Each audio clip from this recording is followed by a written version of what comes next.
Hey there, it's me again. So, my last video about Undertale Yellow absolutely skyrocketed in views, and while I do regret the weird roundabout way I praised Starlo by basically telling everyone I hate him, I found something in the comments that I did not expect. A lot of people in the comments section disliked Ceroba and thought this video was going to be about her. Well, that's perfectly okay to think that way. It certainly shocked me. So I wanted to go over all the reasons why people dislike Ceroba and explain why those aspects don't really bother me. This is just me explaining my side of the story, and hopefully you can see why I think so by the end of this video. If not, that's fine. Let me know your thoughts in the comments.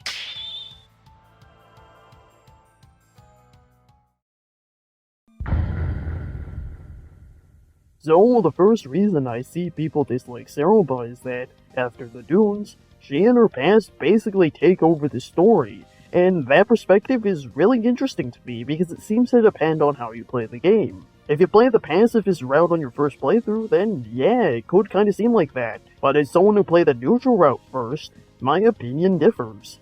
In the neutral run, Ceroba only makes a minor cameo, and you're basically alone after the Dunes.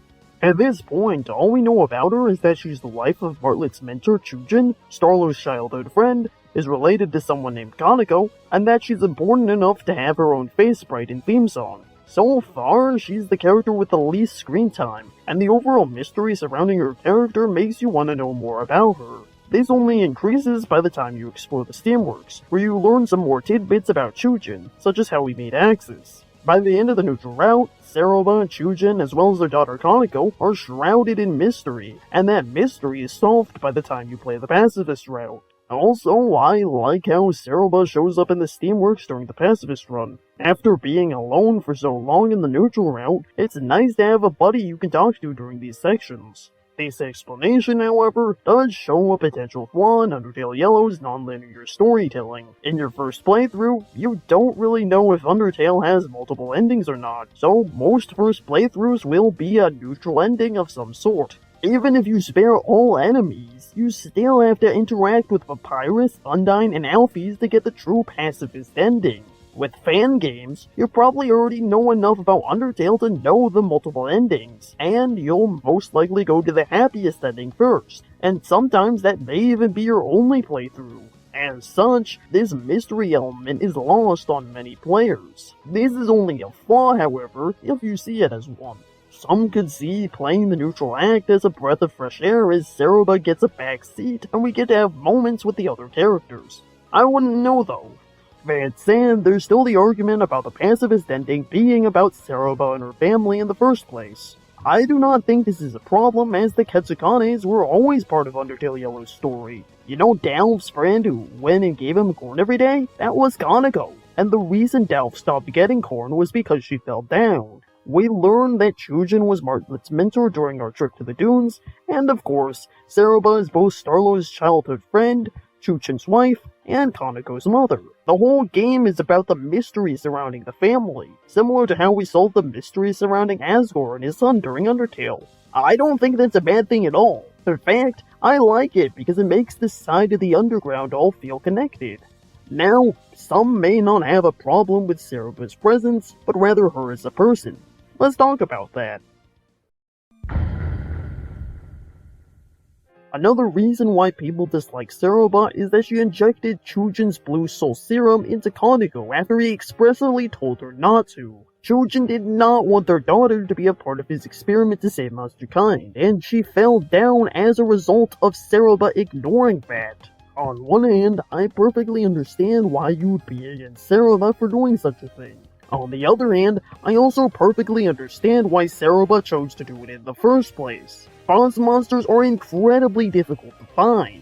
Aside from Chujin and Kaneko, the only other boss monsters we know of are the Royal Dreamer family.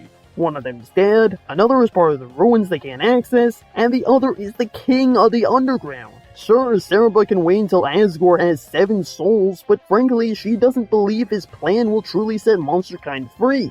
So, when times are desperate, she goes to the only other boss monster she knows. That said, Ceroba would have never done what she did if Kaneko didn't beg her to. I will say that none of this is Kaneko's fault. But when times are desperate, and even your own daughter wants you to go through with it, there's a part of you that wants to see if that's the case. Again, many of you will still disagree with Ceroba, and that is perfectly okay. I personally think that she shouldn't have injected the serum, but I understand her motivations. In fact, I like that there is a legitimate reason for you to dislike her, because it makes the final decision on whether to spare her hold so much more weight. If Ceroba was a perfectly likable character, not forgiving herself based on something that wasn't even that bad, then the question of sparing her wouldn't even be a question. You just think she was being too hard on herself and forgive her instantly. But here, Ceroba did do something really bad, even when she had good intent, and it will make some not want to forgive her. Undertale Yellow is all about justice and whether monsters deserve forgiveness or not, and each route is a reflection of this attitude. In that sense, what better way for a path all about letting monsters redeem themselves to end than deciding whether someone who has caused and was about to cause irreversible damage should truly be forgiven?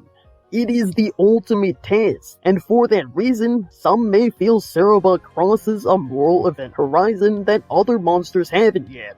One more thing before I move on to my next point. A lot of Undertale fans consider the pacifist route the definitive one, the only one that matters, when in reality, all three of Undertale Yellow's endings carry massive significance, and Ceroba only has a large focus in one of them.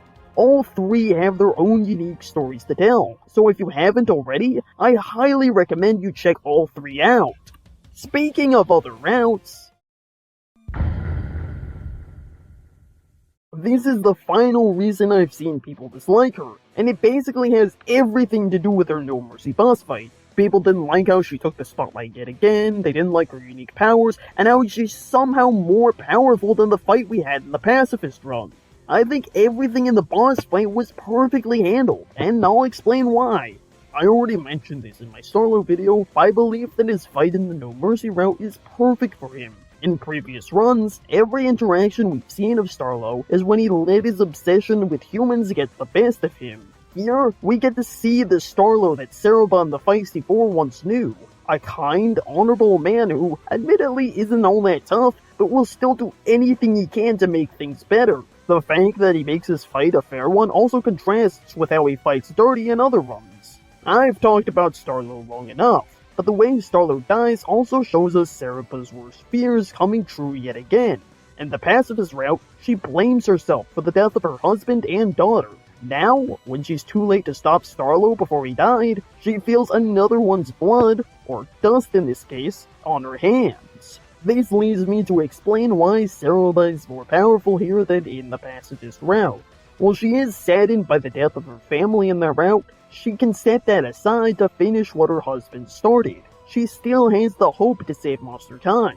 Not to mention, there's still a part of her that doesn't want to do this. She feels slightly guilty, and as you poke and prod at her memories, that guilt overpowers her, ending the fight. In the Mercy route, she lost the last person close to her. At that point, she has nothing. No friends, no hope, and nothing else to lose. The only thing left on her mind is the pure, unbridled rage that makes her want to ensure you never hurt anyone again. In a way, her feeling of vengeance is similar to Clover's, and that it leads both to go all out. In the Vengeance run, Clover is capable of killing all of monster kind to avenge the 5 missing human souls, and Ceroba is capable of making a truly hellish boss fight to avenge her loved one. Ultimately, Shujin and Kaneko died in attempts to stop what the humans were doing to the monsters, so you could say humanity as a whole is partially to blame for their deaths as well. Alright, so those are my thoughts on Ceroba. Let me know yours in the comments. That said, I do want to say, while I have zero issue with you disagreeing with me or not liking parts of the game, I would like to ask you guys to be a little more charitable to the game itself. Undertale Yellow is an 8-year-long passion project composed entirely of volunteer work that was released for free. So in that sense, we as players are kind of receiving a gift rather than purchasing a product. Again, it's totally fine to dislike a character or a moment from this game. I would just appreciate if we're all respectful about it. Thank you so much for watching this video, and I'll see you later.